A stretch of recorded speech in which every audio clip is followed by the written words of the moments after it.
My son called me a few days before New Year's Eve. His voice sounded calm, casual, like this was already decided. "We're keeping it small this year," he said. Nothing more. Just that.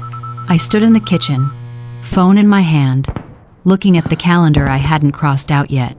I waited for the rest of the sentence. Who was coming? What time? Where I fit? But it never came. So I smiled into the phone and said, "Okay, I understand. I was really dead. I didn't ask anything else." On New Year's Eve, the fireworks started early. Bright flashes outside my window. Laughter drifting up from the street. My phone buzzed once. A photo. Everyone together. Smiling. I looked at it longer than I should have. Then I set the phone down. It wasn't that they forgot me. I realized that later. It was something quieter than that. I had been left out before the night even began. And the hardest part was knowing. I never asked why. I found out I wasn't coming on New Year's Eve, the same way I found out about most things lately, by not being asked. The house was quiet. Fireworks had already started outside. I was sitting alone when my phone buzzed. It was a photo. My children. Their partners. A table set for dinner. Someone had written, "Happy New Year." And quote, and quote, and quote, and quote. I stared at the screen longer than I should have. Earlier that week, my son had said, "We're keeping it small this year." End quote. The Sunday to do way don't for hundreds send, since my herd. He didn't say who was coming. And I didn't ask. I remember thinking that maybe this was what being respectful looked like now. Not needing to be included. Not taking up space. Not making anyone uncomfortable. So I stayed home. I heated food I didn't finish.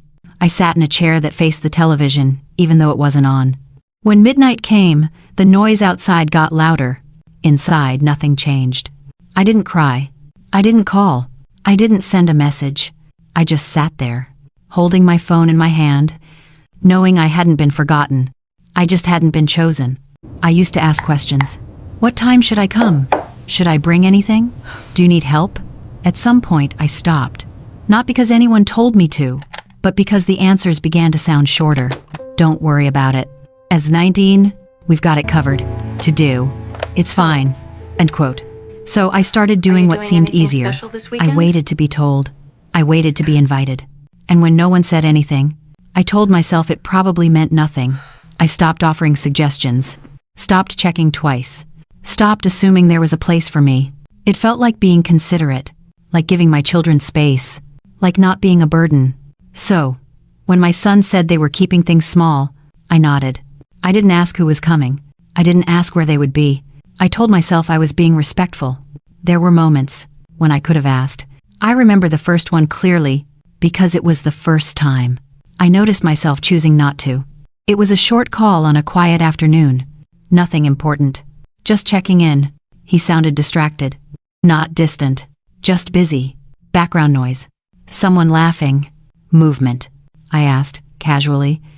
"So, are you doing anything special this weekend?" End quote. There was a pause. Not long, but long enough. "Oh, we're meeting up with some people," he said. His tone stayed light. Neutral. That was it. No names. No details. No follow-up. I smiled, even though he couldn't see me. "That sounds nice," I said. I could have asked who. I didn't. I told myself I didn't want to sound curious. Or intrusive.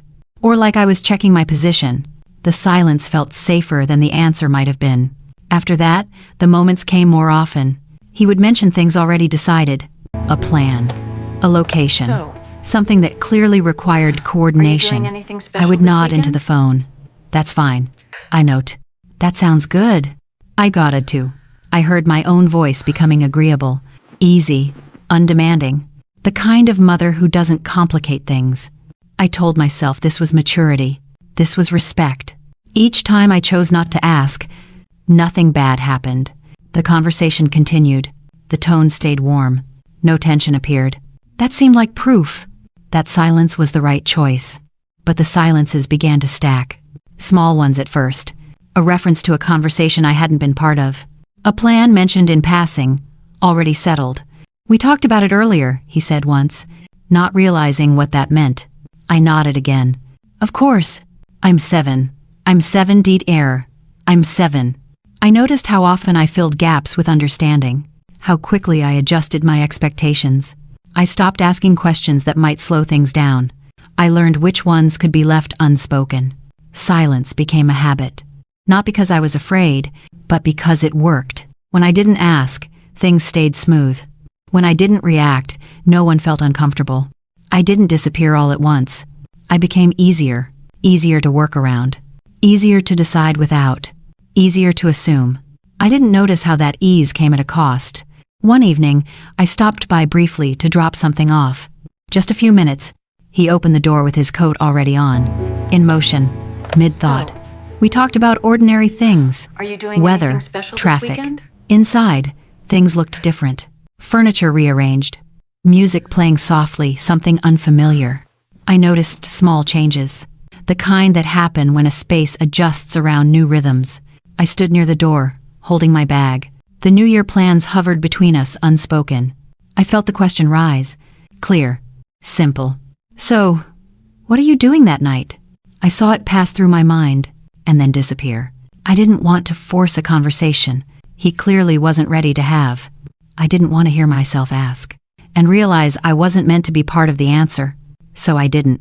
When I left, the house felt louder than before, not because of sound, but because of everything I hadn't said. I told myself I had done the right thing. I hadn't pressured him. I hadn't made it awkward. I had protected the relationship. Later that night, lying in bed, I felt something else. Not relief, a hollow, quiet ache. The kind that comes from swallowing words too many times, from choosing peace over presence. I began editing myself automatically. If a question formed, I softened it. If it still felt risky, I erased it completely. I didn't want to be difficult. I didn't want to be emotional. I wanted to be remembered as supportive. So I practiced restraint. I practiced smiling through uncertainty, nodding through confusion. I practiced telling myself that love doesn't need explanations, So, but love shouldn't require silence either. I noticed doing how anything often I special this said, weekend? "It's fine. It's supported." End quote. It supported, end quote, on the round, even when it wasn't. Especially when it wasn't. One afternoon, a neighbor asked if I was excited about New Year's. Her voice was warm, casual. I hesitated. Then I said, "They're keeping it small this year." The words came out easily, too easily. I had rehearsed them, without realizing it. When I got home, I sat at the kitchen table and looked at my hands. They seemed older than I remembered. I wondered when I had started shrinking my presence, lowering my voice, making myself easier to overlook. No one had asked me to. No one told me to step back. I had chosen to, because silence felt cooperative, like understanding, like love. I thought about how I had raised him, to speak up, to say what he needed. And here I was, doing the opposite, teaching myself to disappear politely. I told myself it was temporary, that once New Year's passed, things would settle, that I could speak then. After, later, soon. Those words became a place. I kept postponing myself to. There was a moment, small and ordinary, when something shifted. I realized I was no longer waiting to be included. I was waiting, not to feel foolish. And that frightened me. Because silence had stopped being gentle. It had become protective. I wasn't keeping quiet to preserve peace anymore. I was keeping quiet because I was afraid of what I might hear if I finally spoke. By the time I noticed how quiet I had become, silence was no longer something I chose. It was something I lived inside. I didn't notice the moment it changed. There was no argument, no sentence that marked a turning point, nothing dramatic enough to remember. It happened quietly, in timing, in pause, in the space between messages. At first, replies came a little later than they used to. Not always, just often enough for me to notice. I would send a message in the morning, nothing important, just checking in. Hours would pass. When the reply came, it was polite, warm enough, short, busy day. I'm 7. Talk later. End quote. Later didn't always come. I told myself not to think too much about it. People get busy. Life fills up. Then there were other things. Plans would be mentioned after they had already been made. Stories told as if I already knew them. I listened, nodded, filled in the gaps quietly. Sometimes I almost asked questions, simply ones. But the moment passed, and I let it. One day, something slipped during a phone call. "We talked about it in the group chat," he said casually. I paused. "What group chat?" I preset and day. There was a brief silence, then a light laugh. "Oh, you're probably not in that one." It was no is better hate. That one. As if there were several. As if it made sense that I wouldn't be there. "I see," I said, and I meant it in the way people do, when they don't want to make things uncomfortable. After that, messages came to me separately. Summaries, updates, never discussions, never questions. Decisions arrived already settled. "We already decided," end quote. "We already booked it," ending quote. "We already talked about that." Ein writer, already. The word appeared more often than I expected. Sometimes, when I replied, I noticed something else.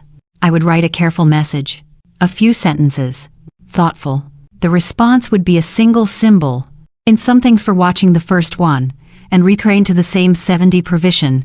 No words. No follow-up. The first time, I smiled. The second time, I paused. The third time, I stopped writing as much. The conversation always seemed to end, before it had really begun.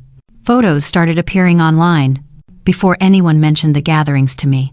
I recognized the room, the faces, the laughter. I wasn't mentioned. I wasn't tagged.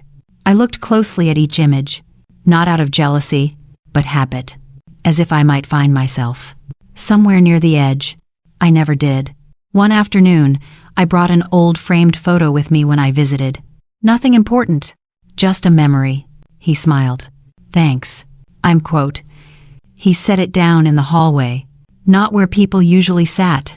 The next time I came by, it was gone. "Oh, I put it away," he said, "so it wouldn't get dusty." "I no way." I nodded. "Of course." I began waiting for information to reach me on its own, and when it did, I responded easily. "That works. In a day." "Sounds fine." "Oliveros. Whatever you think." "I'm great." I became very flexible. Once, I mentioned a small scheduling conflict. Nothing serious. "Oh, don't worry about that," he said. "Not we'll adjust. Not we'll figure it out. Just don't worry."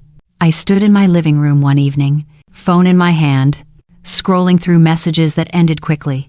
Short replies, symbols instead of sentences. I tried to remember the last time someone had asked what I wanted, not politely, not in passing, actually asked. I couldn't. I closed the app, set the phone down. The room was quiet. Nothing was wrong. Nothing was said. But something had shifted, and I was standing just far enough away to feel it, without being able to explain it. It took me longer than I expected to understand it, because the truth wasn't dramatic, and because I didn't want it to be true. At first I told myself this was about New Year's, about timing, about schedules, about how complicated planning had become. I told myself it was about stress, about work, about life moving faster than it used to. Those explanations were comfortable. They allowed me to stay kind. They allowed me to stay patient. But the feeling didn't leave. It followed me into quiet moments, when there was nothing to distract me, while folding laundry, while rinsing a cup in the sink, while sitting alone with the television on low, watching something I wasn't really watching. That's when I began to notice something else. Not how often I was contacted, but when. The pattern was subtle at first. I was called when something needed to be sorted out, clarified, absorbed. When there was tension, when plans became complicated, when emotions ran high, I was still the call for reassurance, for calm, for understanding. I noticed how familiar that role felt.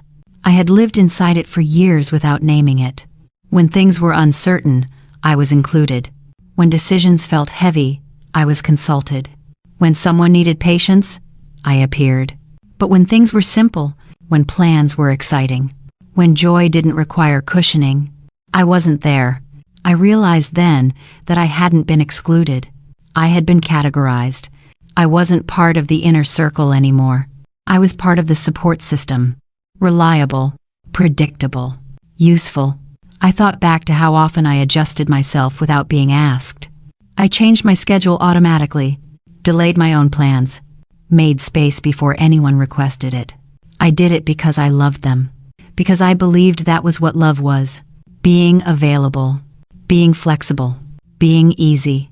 I never stopped to ask what that availability was costing me.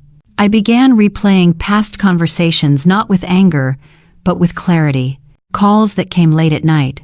Messages that began with, "Can I ask you something?" End quote. "I just need your opinion." Aiding our fraud. "We're dealing with something." In this state. Everyone. I was always there. I listened. I reassured. I smoothed the edges. And afterward, the conversation ended. No follow-up. No shared excitement. Just resolution. I wasn't being invited into their lives. I was being brought in to stabilize them. I noticed how rarely I was contacted simply to be known, to be told something early, to be included in anticipation. I learned about decisions once they were settled, about plans once they were locked, because at that point, nothing could be complicated by my presence. That's when the realization landed fully. I hadn't been reduced because I was unwanted. I had been reduced because I was efficient. I made things easier. I didn't ask many questions. I didn't express discomfort. I adapted quietly. That made me convenient. And convenience has a way of replacing consideration. I thought about the words I used most often. "It's fine." End quote.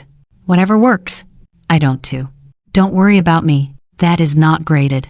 I had said them sincerely, but repetition turned sincerity into instruction. Without realizing it, I had taught people how to treat me. I had taught them that I would adapt no matter what, that my presence was optional, that my feelings were manageable. I had confused generosity with self-erasure.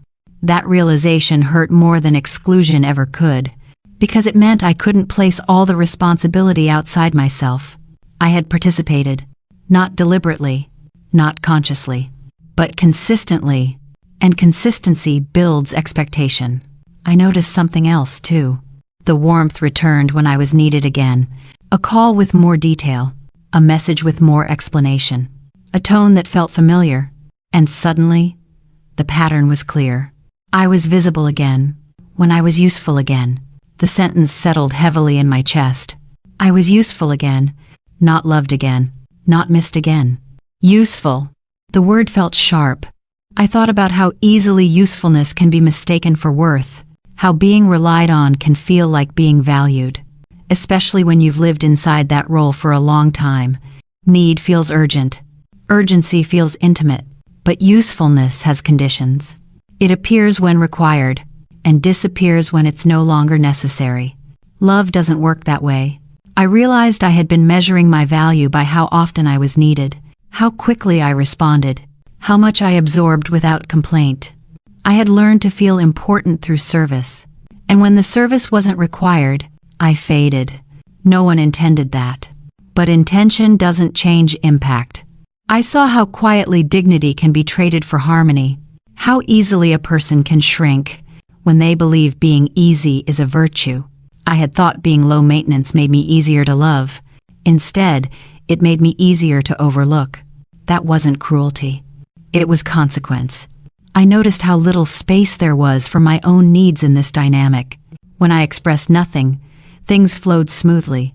When I required something time, clarity, inclusion, the system slowed. So I learned to require less. Eventually, I required nothing. And when you require nothing, people stop checking. I wasn't angry when I understood this. Anger would have meant I still felt entitled. What I felt instead was tired. Tired of being valuable only in moments of inconvenience. Tired of being the solution, not the presence. Tired of being appreciated privately and excluded publicly. I thought about how often I had said, "I don't need much. I'm well." It had sounded humble, but it wasn't humility. It was disappearance. I understood then that New Year's hadn't changed anything. It had simply revealed the structure that already existed, a structure where my role was support, not participation, where my value was tied to ease, where my absence didn't disrupt the outcome. I wasn't heartbroken. because I wasn't included. I was heartbroken because I realized I had trained everyone, including myself, to believe I didn't need to be. That realization didn't come with rage, it came with clarity. And clarity, once it arrives, doesn't leave. I didn't know yet what I would do with it, but I knew one thing for certain. I no longer wanted to be visible only when it was convenient. I no longer wanted to be useful at the cost of being considered. For the first time, I saw exactly what this had been about all along. Not the event, not the people, but the quiet agreement I had made years ago that my worth could be measured by how easy I made things for others. That agreement had expired. I hadn't announced it yet, but somewhere inside me, something had already ended. It didn't arrive as a decision. There was no moment where I told myself this was changing, no sentence that marked a shift. Nothing new entered my life, no call, no invitation, no explanation. What changed was quieter than that. One evening, after a conversation ended sooner than I expected, I stayed where I was. I didn't replay the call. I didn't imagine what I should have said. I didn't search for a better ending. I just stayed. The room felt different that night. Not empty, not full. Still, I noticed sounds I usually ignored. The hum of the refrigerator, the clock marking time without reacting to me. That was unfamiliar. For years, silence had felt like something waiting, something unfinished, something that required me to move toward it. That night, it didn't. I had lived in a state of readiness for a long time, ready to respond, ready to adapt, ready to understand. My attention had always been angled outward, toward timing that wasn't mine. That evening, nothing asked me to adjust. The stillness didn't feel like waiting, but it didn't feel like relief either. It simply existed. I stood up and walked slowly through the house. Not checking, not searching, just noticing.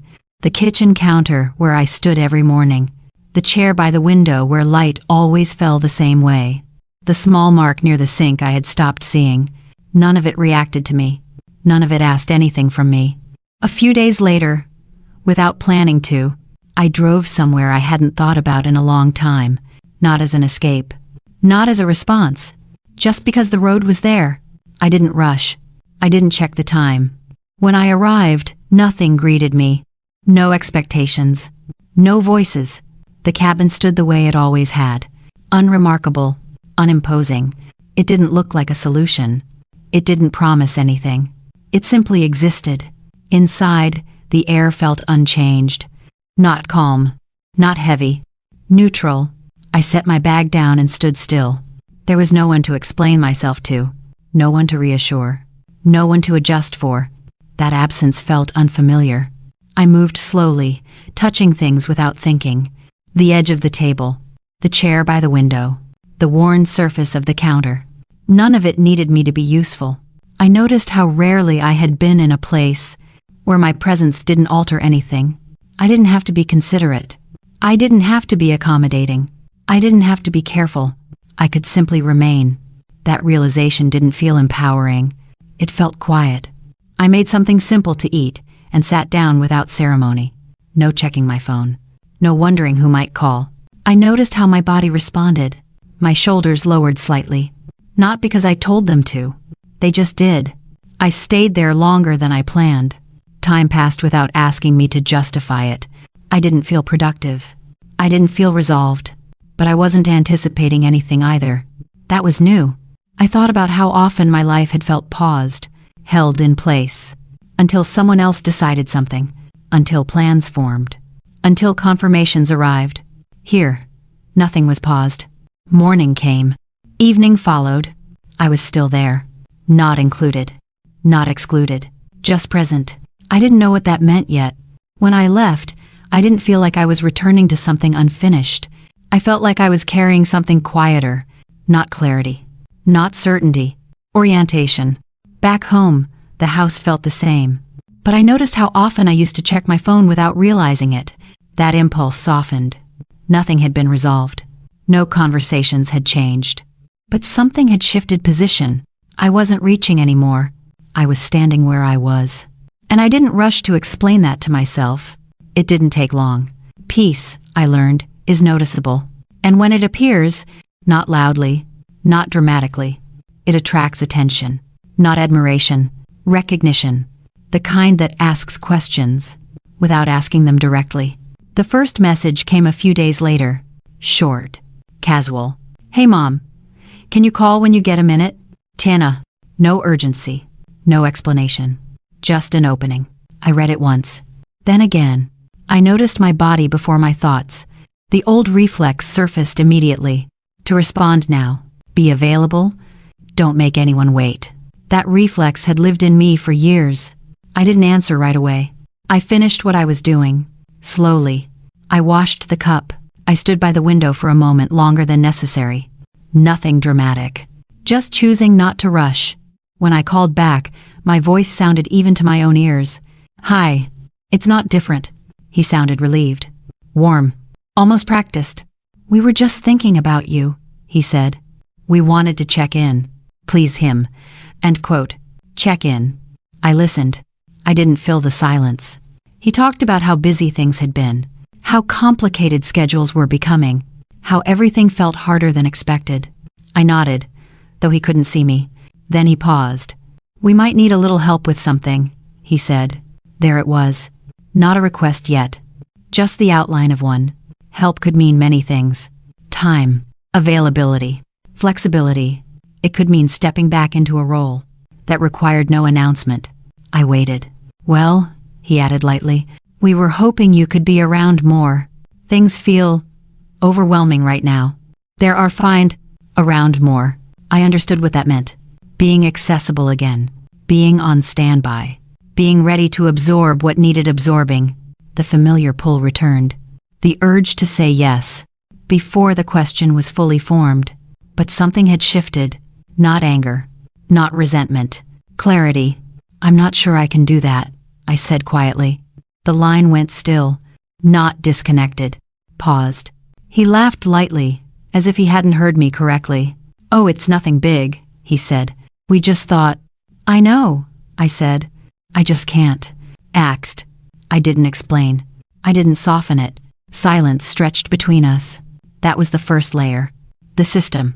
The unspoken structure we had lived inside for years, where my availability smoothed everything, where my flexibility made things easier.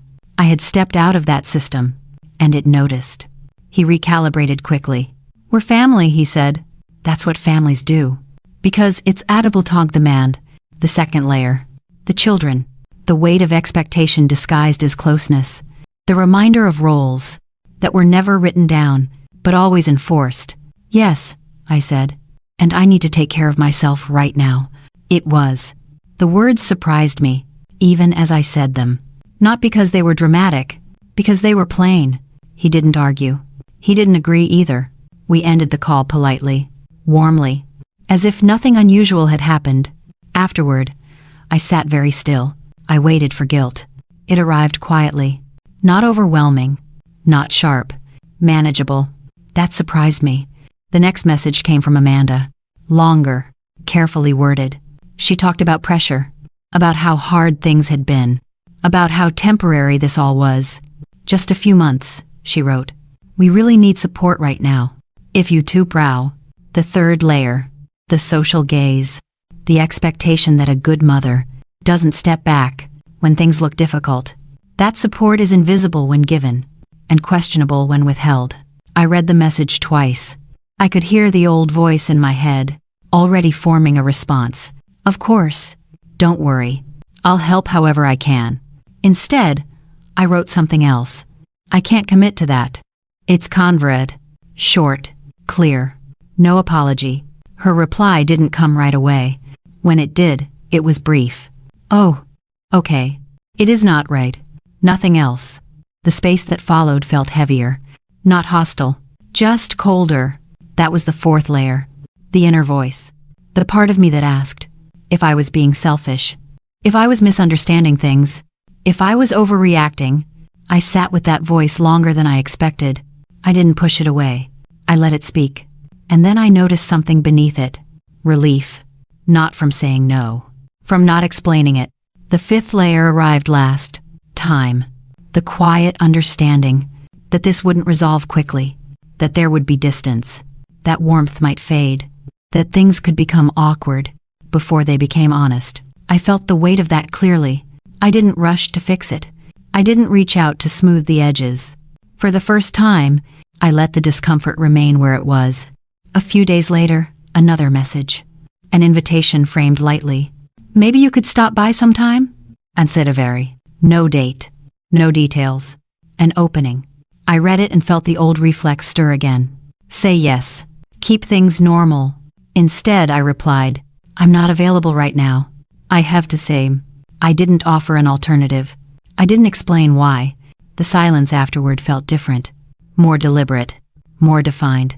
I noticed how quickly the tone shifted when I didn't bend. Not angry. Just distant.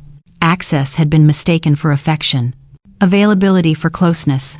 Without access, they didn't quite know how to reach me. That realization hurt, more than I expected. But it also steadied me. I wasn't doing anything wrong. I was simply not stepping back into a role that had cost me my peace. One evening, a message arrived that read, You seem different lately. Apps. I read it carefully. Different. Not worse. Not better. Just no longer predictable. I am, I replied. Nothing more. That night, sitting alone, I noticed how calm the house felt. No tension in my chest. No rehearsed conversations. I understood then that peace has edges, and when someone tries to step into it, you feel it immediately. I hadn't built walls. I had simply stopped, leaving the door open by default. I didn't know what this would cost me yet. I didn't know how long the distance would last. I only knew this. I had said no for the first time, without raising my voice, without justifying, without turning myself inside out. I hadn't won anything.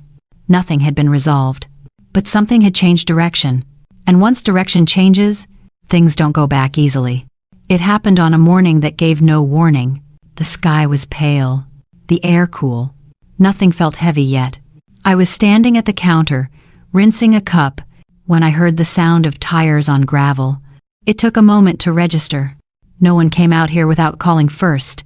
I dried my hands slowly and looked through the window. Jeremy's car sat near the edge of the drive. I didn't feel startled. I didn't feel afraid. What I felt was attention. I opened the door before he knocked. He stood there with his hands in his pockets, as if he wasn't sure whether to step forward or turn back. Can we talk? He asked. I stepped aside without answering. He hesitated before coming in, as though the space itself required permission. Inside, he looked around, not searching, just noticing. The quiet, the lack of movement. This place feels different, he said. It is, I replied. We sat across from each other at the small table, not close, not far. The space between us felt deliberate. He exhaled slowly. I feel like you've changed, he said. The words weren't sharp. They carried uncertainty more than blame. I met his eyes. I don't know, I said. He frowned slightly. You seem farther away, he continued. I didn't interrupt him. We didn't mean to shut you out, he said. That wasn't the intention. End quote. I waited. Waiting had become familiar. Things just got complicated, he added. Everyone was overwhelmed. We assumed you understood. There is no The words settled between us. Understood. I did, I said. That surprised him. Then why didn't you say anything? He asked. I considered the question longer than necessary. I wasn't sure it would change anything, I said. He shifted in his chair. You could have told us how you felt, he said. We would have listened. End quote. End quote. End quote. I looked at him carefully. Would you? I asked. The question wasn't sharp. It wasn't raised. It simply sat there. He opened his mouth, then closed it again. I noticed something, I said after a moment. When I stayed quiet, things moved faster. When I spoke, everything slowed down. I know, Wei. That's not how it felt to us, he said. I know, I replied, but it kept happening. Inner. He rubbed his forehead. We thought you were okay, he said. You never said otherwise. And ready to tell there is indivisor. I nodded. That made it easy, I said. The word easy stayed with him. He looked down at his hands. We assumed you'd always be there, he said quietly. Always. Not involved. Just present. I said. He looked up. Then why does it feel like you stepped back? And stated. And Venda. I thought, before answering. I didn't leave, I said. I just stopped adjusting. I am so, all of it did not. He leaned back, unsettled. That sounds different, he said. It is, I replied. He stood and walked a few steps, then turned back. We're trying to build something, he said. I know, I replied. I was too. You can certain desodered. He didn't respond right away. So what does this mean now? He asked finally. The question carried expectation, not curiosity. I took a breath. It means I won't make myself smaller. To keep things moving, I said. His jaw tightened. So you won't help? There is not. I didn't say that, I replied. I said I won't disappear. I'm 7. He shook his head slightly. It feels like distance, he said. It feels like standing still, I replied. We were quiet then. Outside, the wind moved through the trees. After a while, he spoke again. You're not the same, he said. No, I replied. He walked toward the door and paused. I don't know how to do this now, he said. You'll find a way, I replied. So will I. Everybody one has Redmond one. He nodded once, uncertain. Then he left. I remained where I was. I wasn't shaking. I wasn't relieved. I was present. Something had changed. Not loudly, not clearly, but in a way that wouldn't return to what it had been before. I didn't notice the loss right away, because nothing dramatic disappeared. There were no slammed doors, no final conversations, no moment that announced itself as an ending. Life simply became quieter in a different way. After that day, the calls slowed. They didn't stop. They spaced themselves out, the kind of distance that doesn't invite confrontation, the kind that allows everyone to pretend nothing has changed. Messages still came, polite, brief. They no longer carried weight. They felt informational, not shared. I told myself this was temporary. Adjustment takes time. People need space. But somewhere inside me, in a place that didn't need proof, I already knew something had shifted permanently. When I stopped bleeding for them, I stopped being familiar. I had been the soft place for years, the one who absorbed tension without complaint, the one who stayed calm so others could unravel, the one who made things easier by carrying what wasn't said. That version of me was gone. And with her, something else went too. I lost the role of the mother who waits, the mother who leaves the porch light on, even when it's not necessary, the mother who keeps her days flexible, just in case. Just in case someone calls, just in case plans change, just in case she's needed. I hadn't realized how much that role shaped my life until it was no longer there. Evenings arrived without expectation. No checking the clock, no listening for the phone. At first, the absence felt like relief. My body loosened in ways I hadn't known were tense. Then, slowly, it felt like grief. Not grief for them. Grief for the version of myself who believed love required endurance. I missed the familiarity of giving without limits, even though it had cost me. Pain, at least, had been proof of connection. It had made my place feel undeniable. Now there was space, clean, unmarked. A space that didn't ask me to be alert, and I didn't know what to do with it yet. I noticed how easily days passed without updates, without explanations, without context. I wasn't asked what I thought, but I also wasn't required to soothe. I wasn't absorbing disappointment for anyone else. That balance felt strange, like holding something fragile and realizing it no longer needed support. I realized something difficult.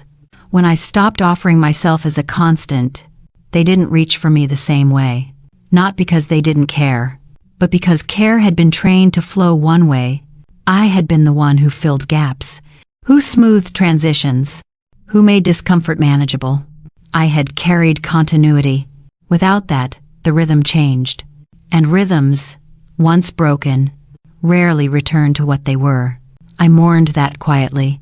Not the relationship itself, but the illusion that it could remain unchanged. Once I chose myself, I lost the comfort of being needed. That was harder to admit than I expected. Need can feel like love. When you've lived inside it long enough, it gives structure. It gives urgency. Without it, I had to face a simpler truth. Love that depends on self-erasure isn't sustainable, even when it's given willingly, even when it's wrapped in good intentions. I missed the small moments I used to cherish, hearing about their day, offering advice that might not be taken, being included in problems that weren't mine to solve. Those moments faded, not abruptly, steadily. In their place was something calmer, but also emptier, a neutrality. That didn't hurt sharply, but lingered. I felt it most in ordinary situations. At the grocery store, when I reached for something and instinctively thought to tell someone. At the end of the day, when silence stretched, without the familiar check-in. When something funny happened, and I reached for my phone, then remembered. There was no one waiting for that version of me anymore. That realization arrived softly, like lowering a hand after waving for too long. I didn't blame them. I blamed the pattern. I had bled quietly for years, thinking that was what love required, thinking endurance was devotion. When I stopped, the wound closed, but the scar remained. The scar was the distance. Not angry, not hostile, just present.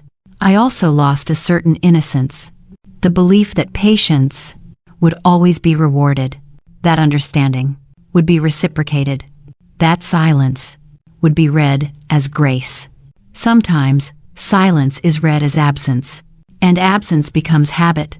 I saw how easily people adjust to a reduced version of you, how quickly sacrifice turns invisible. When it's consistent, when I stopped bleeding, I stopped being extraordinary in that way, and that came with a cost. I wasn't invited into everything anymore, but I also wasn't burdened with everything. The trade-off was real. There were nights I questioned my choice. Late at night, in quiet rooms. Was it worth it to lose closeness for peace? The answer didn't arrive all at once. It came slowly, in the way I slept better, in the way I no longer rehearsed conversations, in the way I didn't prepare myself to be disappointed. The loss was real, but so was the gain. Still, I allowed myself to grieve. I grieved the mother I had been, the one who waited without limits. She had loved deeply, even if it cost her. Letting her go wasn't easy. It felt like closing a chapter, without knowing what the next one would look like. I learned that healing doesn't erase loss. It reframes it. What I lost, when I stopped bleeding, was the version of myself who believed pain was the price of love. And when I finally named it, the truth came quietly, without bitterness, without blame. I didn't lose my son.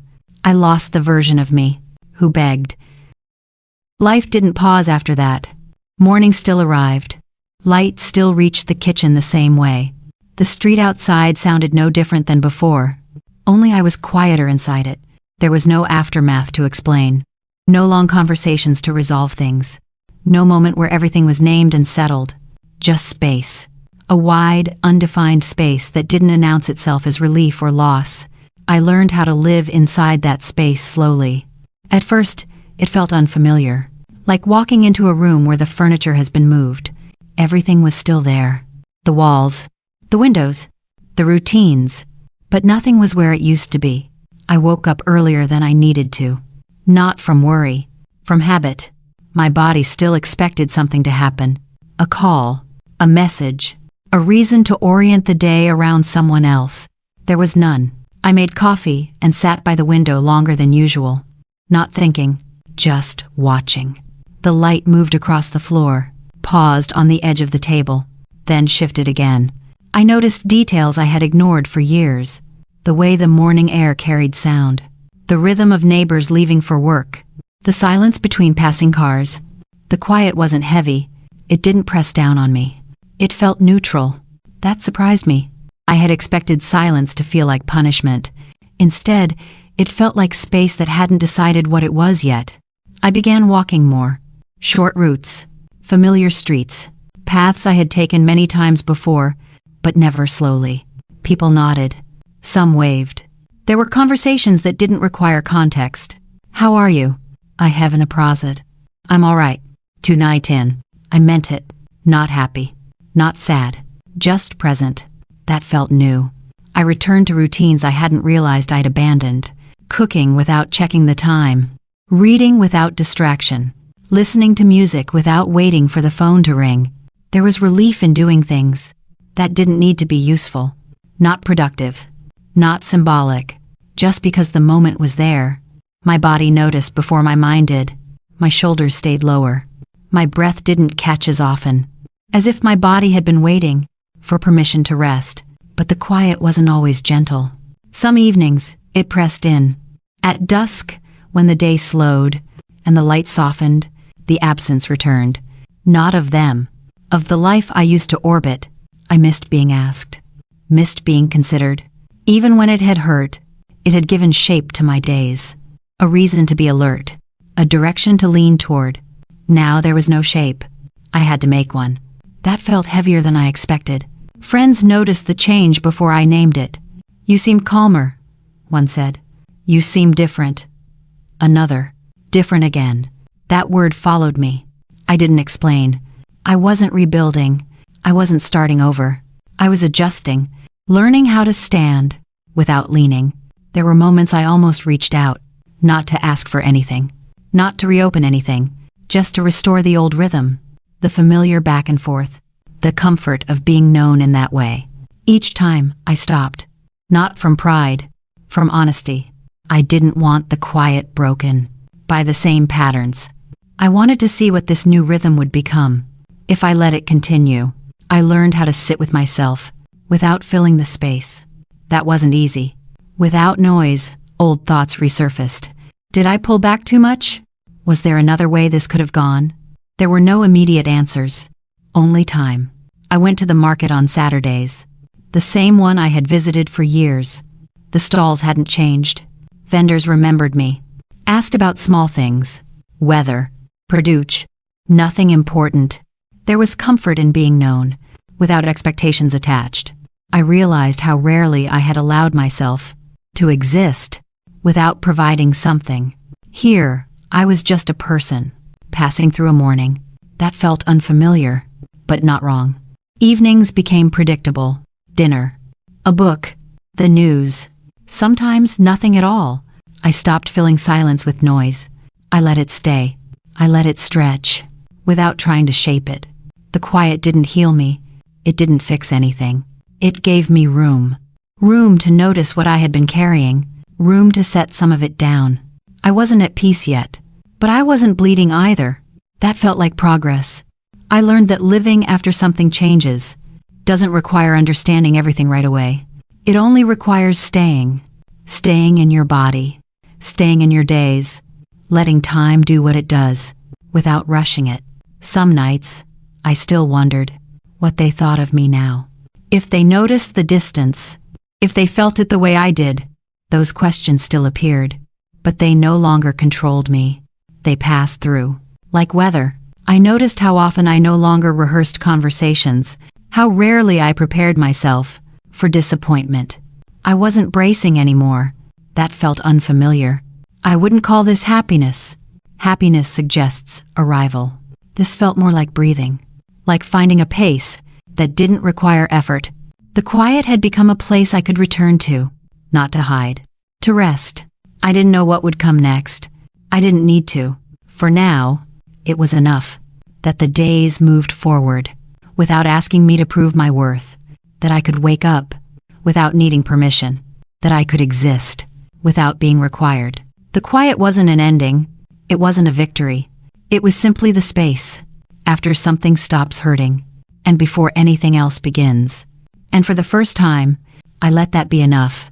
There are things you only understand after they have already cost you something, not lessons you can pass along neatly, not realizations that arrive in time to prevent pain. They don't come as advice. They come as weight. Quiet understandings that settle long after the moment has passed, long after the choice has already been made. I used to think patience was proof of love, that waiting without complaint meant I was being generous. I believed endurance was the same as devotion. I didn't know that patience, when it isn't balanced, can slowly teach people that you don't need to be considered, not intentionally, not cruelly, just gradually. I wish I had known that silence is not always grace. Sometimes it's habit. Sometimes it's fear. Sometimes it's hope. The belief that things will correct themselves without you having to say anything. I stayed quiet because I didn't want to disrupt the peace. I didn't realize that by doing so, I was allowing myself to disappear politely. I wish I had known that being understanding doesn't guarantee being understood. I explained other people's behavior to myself constantly. They're busy. They're stressed. They didn't mean it. I rarely asked anyone to extend that same effort toward me. I wish I had known that love shouldn't require rehearsal. I spent too much time preparing for conversations that never happened, practicing calm responses, practicing acceptance, practicing not needing too much. I didn't realize how much energy that quiet preparation was taking from me, how often I arrived already tired, to moments that hadn't even begun. I wish I had known that being needed is not the same as being valued. Need can feel urgent. Urgency can feel intimate. But need reaches out only when something is missing. Value makes room before anything is asked for. I confused the two for a long time. I mistook reliance for closeness. I mistook urgency for care. I wish I had known that boundaries don't erase love. They reveal it. I believed that saying no would make me harder to love, that stepping back would create distance. What I didn't understand was that distance already existed. I was just the only one crossing it. I wish I had known that roles can trap you, even when they are wrapped in affection. I had become reliable in a way that required very little acknowledgement. Once something becomes expected, gratitude often fades, not out of malice, out of comfort. People adjust quickly to what is always there. I wish I had known that self-respect doesn't arrive dramatically. It doesn't announce itself. It doesn't demand applause. It grows quietly, often in moments when you choose discomfort over familiarity. I thought standing up for myself would feel powerful. Instead, it felt calm, unremarkable, like standing on solid ground. After years of leaning, I wish I had known that relationships change. When one person stops carrying more than their share, not all change is growth. Some change is simply exposure.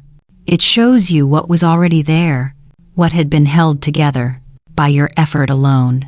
I wish I had known that grief can exist, even when no one has done anything wrong.